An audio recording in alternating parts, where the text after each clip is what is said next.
The New Orleans Saints' Wil Lutz kicked a 33-yard field goal as time expired, and the Saints beat the Carolina Panthers 34-31 to take a 4-game lead in the NFC South with 5 games left. The Saints visit Atlanta on Thursday night with a chance to lock up the conference. Here is Drew Brees talking about the game-winning drive, setting up Lutz's game-winning kick. You know, it's exciting. You know, it's butterflies. But it's also confidence. It's unity. You know, you feel like, man, everybody knows, you know, the challenge ahead. Everybody knows what we need to do in order to, you know, accomplish whatever it is that we need to accomplish to go win the game. And man, everybody just kind of locks in and goes.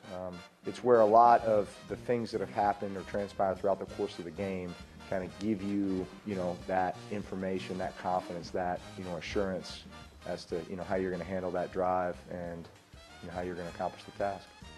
Eric Reid had 15 tackles on the day. Pretty good. 11 of them solo, 1 tackle for loss. Donte Jackson had 3 tackles as far as the LSU guys on the field. Speaking of the Tigers, a relentless up-tempo offensive attack on Saturday gave the number 1 ranked LSU a win over Arkansas 56-20. Jamar Chase led the Tigers with 6 catches for 144 yards, while Clyde Edwards-Helaire continued to show off his versatility. The Doak Walker Award semifinalist, had 7 catches for 65 yards, all of those in the first half, and ran only 6 times for 188. Here's Ogeron talking about the Baton Rouge back. He's on fire, yeah.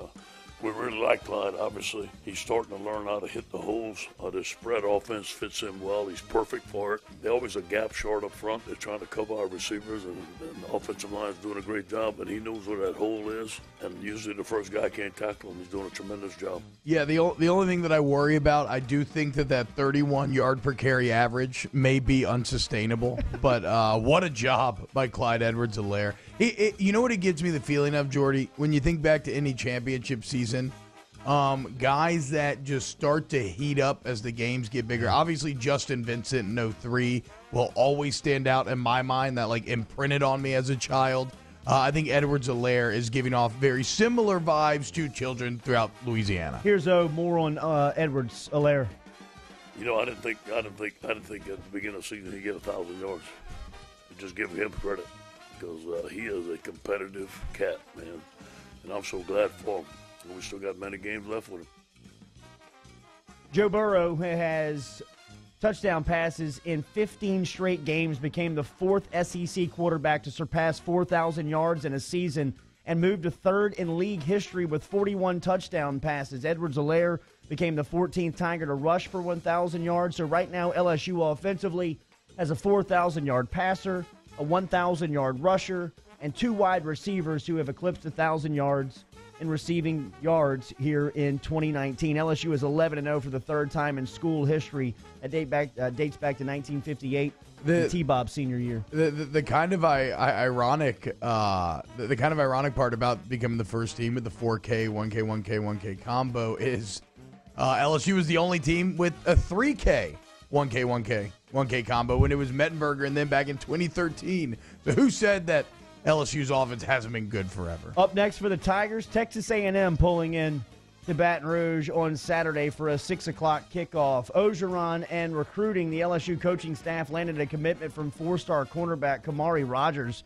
on Sunday night. Rogers is the number 1 cornerback in the 2022 class. So LSU now has, right now on campus, the number 1 cornerback in 2019 in Derek Stingley Jr. Elias Ricks, the number 1 cornerback in 2020, is committed and will be an early signee. And now Kamari Rogers, 2022. Are you a freshman if you're in 2022 Sophomore. class? In that? Okay. Somewhere in there? I think he's like 6 foot 160. Yeah. Take it right now. He's young. Earlier this week, LSU's recruiting class moved from 25 verbal commits to 24 as Jalen Lee, the defensive tackle at Live Oak, reopened his recruiting. Alec Bryant, 4-star defensive end out of Texas, announced that he had decommitted on Sunday from LSU. LSU still has 2 edge rushers committed to the class. The NCAA caps a signing class at 25 prospects. LSU currently has 23 verbal commitments to the 2020 class. LSU basketball. Yeah, that's another. Sorry to jump in there. That's just another clearing clearing space move, attrition type of move. Some names to watch. Number 1 running back in the nation, Zach Evans. Actually, the guy covers 247 for Georgia, has him crystal balled to LSU. A lot of people around the program feel that Evans is already committed with Marcus Dumervil and just expecting that announcement to go public at that was All-American game. The other name to highlight there, Dumervil, great offensive tackle. That is really the one weakness of this class right now. I think you only have one O-lineman committed, so keep an eye on that going forward. Look out for edge rusher Phillip Webb and also defensive lineman Jordan Birch. Looks like he's trending towards LSU right now. Recruiting on fire for the Tigers. Fire! LSU basketball Friday night. Utah State escaped Montego Bay, the convention center, with an 80-78 win over LSU. Bad loss for the Tigers on Friday night. Utah State rallied from 19 down in the second half to tie the game with 4 minutes left to play. On Sunday, LSU got it back going in a fast-paced game, playing it in what the Tigers looked very comfortable, beating Rhode Island 96-83. Sophomore forward Emmett Williams recorded a career-high 27 points and 9 rebounds, while newcomer Trendon Watford had 16. Darius Days had another game with doubles. He had 16 points as well. Skylar and Javante both logged double digits to go with 6 assists. Yeah, look, I mean, nothing this early in the season is too big of a deal. However, if it comes down to it in March and you are a bubble team and you're looking at resume-type deals, looking back at both the VCU game and this Utah State game could potentially sting a little bit, as those are two very good teams that you had on the ropes. Pelicans, Montrezl Harrell had a career-high 34 points last night as the Clippers beat down the Pelicans 134-109 as the Clippers got their 5th straight win. Also on Saturday night, Donovan Mitchell had a season-high 37 as the Pelicans lost to the Jazz 128-120.